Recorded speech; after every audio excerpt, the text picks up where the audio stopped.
जय हिंद my dear students, welcome to Aimers defence academy. आज हम लोग डिस्कस करने जा रहे हैं कि कुछ वर्ड्स जो प्रोनाउन भी हो जाते हैं, कभी कभी एडजेक्टिव भी हो जाते हैं, कभी कभी एडवर्ब भी हो जाते हैं। सीडीएस में एक नया पैटर्न शुरू हुआ है, 2020 से शुरू हुआ है कि 10 क्वेश्चन पार्ट्स ऑफ स्पीच से पूछ रहे हैं। पहचानने के लिए पार्ट्स ऑफ स्पीच के 10 क्वेश्चंस हैं। ये 2020 से ये ट्रेंड स्टार्ट हो गया है। तो इसमें कभी कभी ये पूछ लेते हैं कि ये नाउन, ये प्रोनाउन है कि एडजेक्टिव है कि एडवर्ब। ज़्यादातर कन्फ्यूजन प्रोनाउन, एडजेक्टिव और एडवर्ब में ही होता है। कुछ ऐसे वर्ड्स हैं, कॉमन वर्ड्स हैं, जो कभी एडजेक्टिव की तरह काम करते हैं, कभी एडवर्ब की तरह काम करते हैं। उन्हीं में से कुछ प्रोनाउन में भी कॉमन हैं। तो आज मैं कोशिश करूँगा कि इस तरह की सारी झंझट ख़त्म हो जाए और आपको इन फर्दर कभी ये प्रॉब्लम ही ना रहे पहचानने की कि कौन प्रोनाउन है, कौन एडजेक्टिव है और कौन एडवर्ब है। तो इसमें ये एक पहली लाइन जो लिखी हुई है, सम है, फ्यू है, सेवरल है, मेनी है। ये दो तरह से काम करता है। ये एडजेक्टिव और प्रोनाउन दोनों तरह से काम करते हैं। ये क्या हो गया, प्रोनाउन इतना लिखूंगा समझ जाइएगा, और ADJ लिख दिया हो तो समझ जाइएगा ये एडजेक्टिव है। ये प्रोनाउन और एडजेक्टिव दोनों तरह से काम करता है।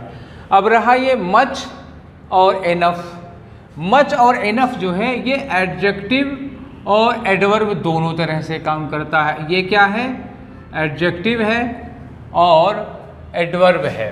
ठीक है, एडजेक्टिव और एडवर्ब ये इन दोनों तरह से काम करता है। ठीक, अच्छा आ जाओ।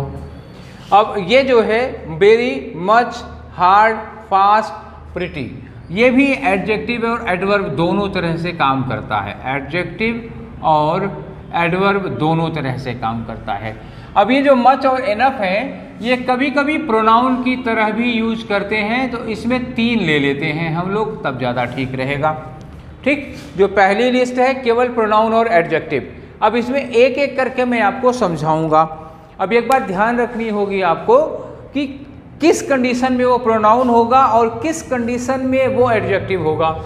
ध्यान दीजिएगा, अगर pronoun if used as pronoun, तो प्रोनाउन की तरह यूज करोगे तो ये विदाउट नाउन होगा। याद रखिएगा, इसमें नाउन नहीं लगा होगा इसके साथ। इफ यूज्ड एज एडजेक्टिव, अगर आपने इसको एडजेक्टिव की तरह यूज किया है तो इसके साथ नाउन जरूर होगा। ये बात ध्यान रखिए। Adjective is used with noun, pronoun is used without noun.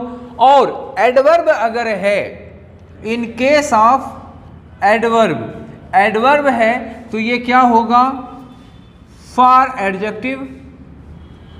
For adjective और एडजेक्टिव की क्या बताए, मात्रा।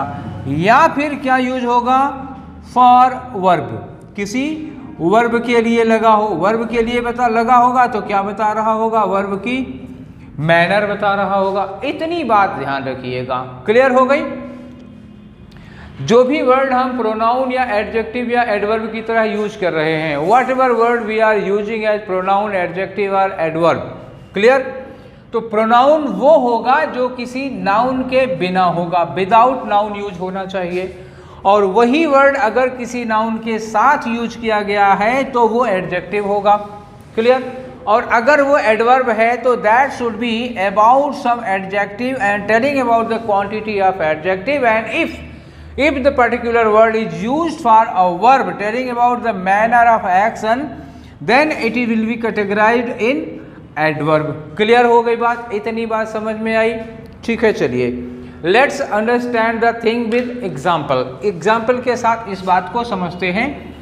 खास तौर से ये सीडीएस के लिए स्पेशल क्वेश्चन है। 2020 से जो 10 क्वेश्चंस पूछे जा रहे हैं पार्ट ऑफ स्पीच समझने के लिए पूछते हैं, उसके लिए। ठीक है, आ जाओ। ये पहली लिस्ट के कुछ वर्ड्स हैं, सम है, फ्यू है, सेवरल है और मेनी है, जिसको मैंने कहा कि ये कभी प्रोनाउन होंगे, कभी एडजेक्टिव होंगे। तो कब ये प्रोनाउन होंगे, कब ये एडजेक्टिव होंगे, चलिए इसको समझते हैं हम लोग। ठीक, आ जाओ। अच्छा, एक वर्ड कोई ले लो, जैसे हम ले लेते हैं सम को ले लेते हैं। हम यहाँ यूज कर रहे हैं इस सेंटेंस में, सपोज किया कि there are 20 students, there are 20 students in this class, ठीक, इस क्लास में 20 स्टूडेंट्स हैं, and some are absent today, and some are absent today। अब आगे लिखा है while some students have come, some students have come। तो दो जगह हमने सम का यूज किया है, क्लियर, दो जगह हमने सम का यूज किया है। There are 20 students in the class and some, ये एक सम ये है, सम आर एब्सेंट, सम के बाद क्या लगा, वर्ब लगी है, और जब ये वर्ब लगी है तो ये सम क्या होगा, ये सम होगा सब्जेक्ट, और सब्जेक्ट होगा तो क्या होगा, नाउन होगा या प्रोनाउन होगा। दूसरी बात, इस सम के साथ कोई नाउन लगा है कि नहीं, there is no noun with this sum, इस सम के साथ कोई नाउन नहीं है।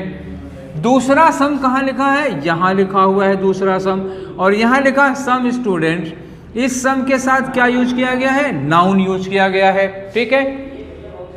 You are seeing two types of some used in the same sentence. First some is used with verb without any noun, and the second some is used with a noun, plural noun. और थोड़ी देर पहले मैंने कहा था कि if some few several और many, if any of these words some, few, several and many are used with noun to tell about the number of noun, how many students, some students, this sum is telling about the number of students, तो this sum is an adjective, ये sum क्या है, ये एक adjective है, ठीक, क्या बता रहा है, नंबर ऑफ स्टूडेंट्स बता रहा है, तो ये हो गया। और ये जो सम लगा है पहला वाला, सम आर एब्सेंट, तो are is verb and some is subject of the verb. If some is used as subject without any noun, बिना नाउन के, इस सम के साथ कोई नाउन नहीं है, तो मैंने कहा था कि जब इनके साथ नाउन ना हो तो ये क्या कहा जाएगा, प्रोनाउन, ठीक। एक सम में आप लोगों ने देख लिया कि ये कैसे प्रोनाउन है और कैसे एडजेक्टिव है। If used without noun then it is pronoun, and if used with a noun then it is adjective। आई बात समझ में क्लियर हो गई। तो जैसे ये सम था ठीक उसी तरह से फ्यू, सेवरल, मेनी सब यूज हो सकते हैं।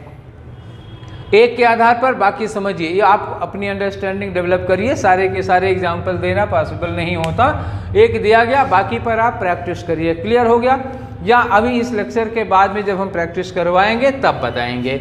Now let's come to the second list, और सेकंड लिस्ट है कि कब कोई चीज़ एडजेक्टिव, प्रोनाउन और एडवर्ब तीनों हो सकती है। थोड़ी देर पहले मैंने इनकी कंडीशंस के बारे में डिस्कस किया था कि a word is pronoun when it is used without noun, and the same word is an adjective when it is used with noun and telling about the quantity and number of noun, and adverb is a word which is used to tell about the quantity or amount of an adjective or another adverb or the manner and frequency time of verb in that case। तो चलो आ जाओ देखते हैं कि इनमें से कोई एक जो आपको पसंद हो, कोई वर्ड ले लेते हैं। चलिए हम ले लेते हैं इसमें से एनफ ले लेते हैं और देखते हैं कि एनफ कैसे प्रोनाउन है, कैसे एडजेक्टिव है और कैसे वो एडवर्ब हो जाता है।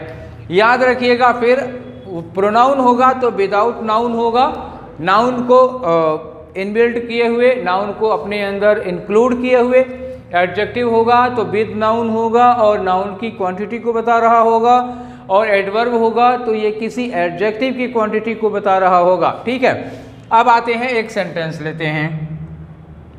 जैसे मैंने यहाँ एक क्वेश्चन लिखा कि they had sent a lot of food, they had sent a lot of food, but या बट ना लिखें, and I ate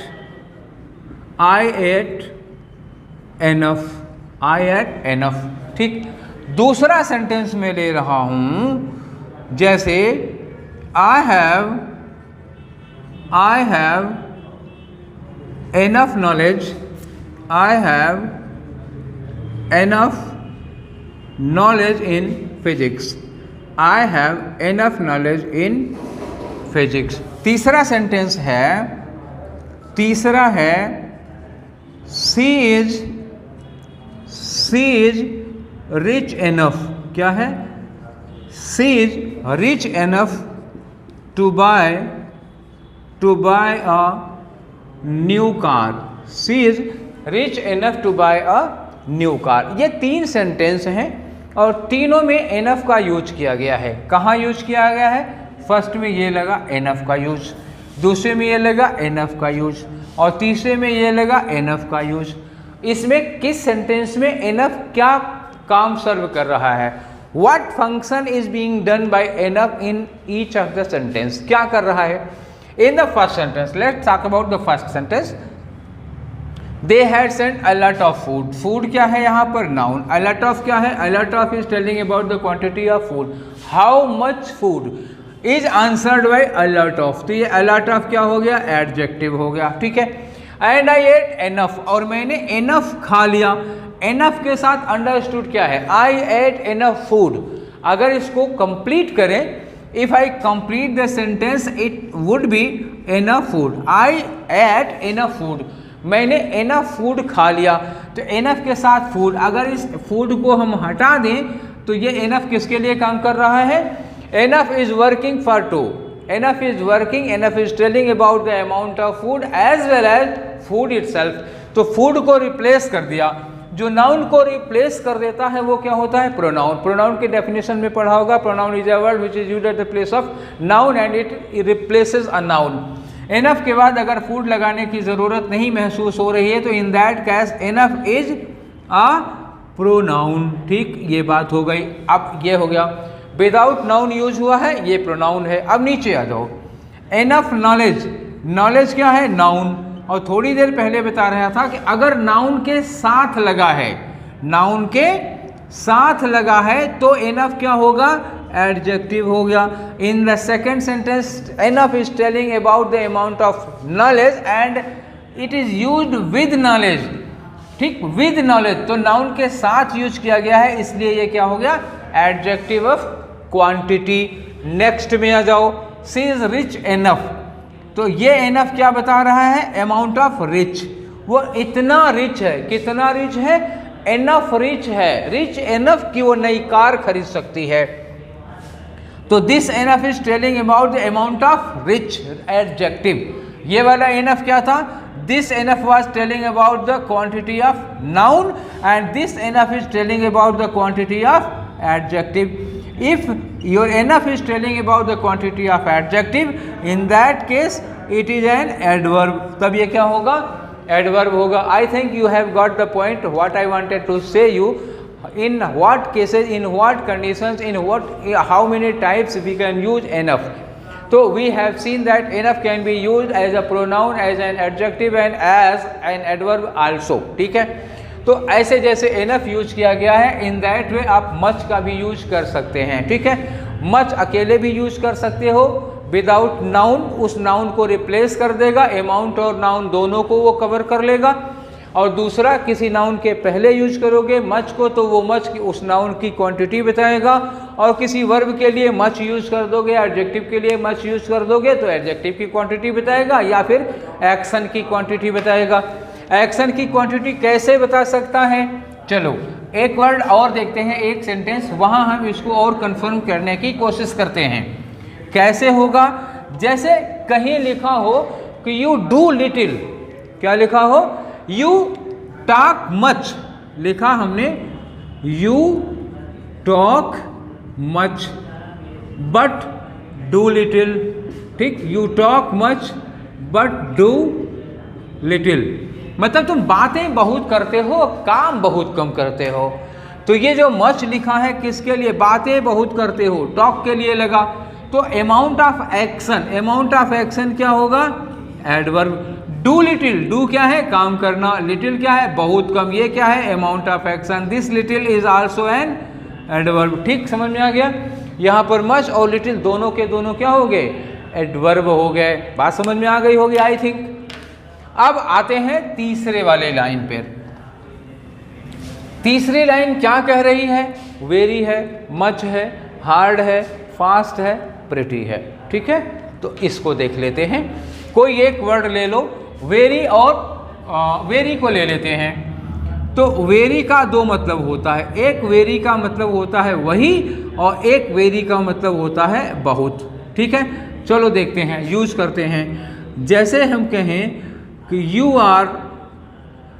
are the very student, you are the very student I was looking for, I wanted to meet, ऐसे लिखा हो। You are the very student I wanted to meet, ये हो गया।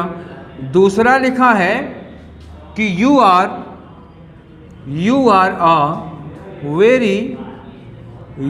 अ very intelligent student, you are a very intelligent student, ऐसे लिखा हुआ है। अब इन दोनों में क्या डिफरेंस है? इन दोनों वेरी में, ये वाला जो वेरी है क्या कह रहा है? देखो स्टूडेंट, ये नाउन है ना, नाउन के पहले वेरी लगाए हो, इसका मतलब है वही। तो नाउन की विशेषता बता रहा है, नाउन के लिए लगाए हो, इसलिए ये वेरी क्या हो गया? एडजेक्टिव हो गया। और ये क्या है? इंटेलिजेंट, इंटेलिजेंट एडजेक्टिव है, एडजेक्टिव के लिए लगाए हो तो ये क्या हो गया? एडवर्ब। और इस वेरी का मतलब क्या हो गया? बहुत के सेंस में आ गया। समझ में आया? तो वेरी जो है वो कभी एडजेक्टिव हो जाता है और कभी एडवर्ब हो जाता है। दूसरे वर्ड देखो, मच भी इसी तरह से होगा, वेरी मच भाई भाई हैं, दोनों को पढ़ने की जरूरत नहीं है। आओ हम पढ़ते हैं अब हार्ड। ठीक, हार्ड क्या होगा? जैसे मान लो सपोज ये हार्ड वर्ड यूज करते हैं हम, और इस डायरेक्ट यूज करके समझाते हैं। ठीक है, जैसे कहीं लिखा हुआ है they gave us hard questions to solve, they gave us hard questions to solve। और दूसरा लिखा है कि they worked hard, क्या लिखा? they worked hard to pass the exam, they worked hard to pass the exam, ये लिखा। अब यहां लिखा हार्ड के साथ क्वेश्चंस, क्वेश्चंस क्या है? नाउन है, इसके पहले हार्ड क्या होगा? एडजेक्टिव होगा। कठिन क्वेश्चन, क्या कह रहा है? कठिन क्वेश्चन, तो ये एडजेक्टिव है। दे वर्कड हार्ड, ये हार्ड किसके लिए लगा है? वर्कड के लिए। वर्कड क्या है? वर्ब है, तो ये हार्ड क्या हो जाएगा? एडवर्ब। ये वर्क करने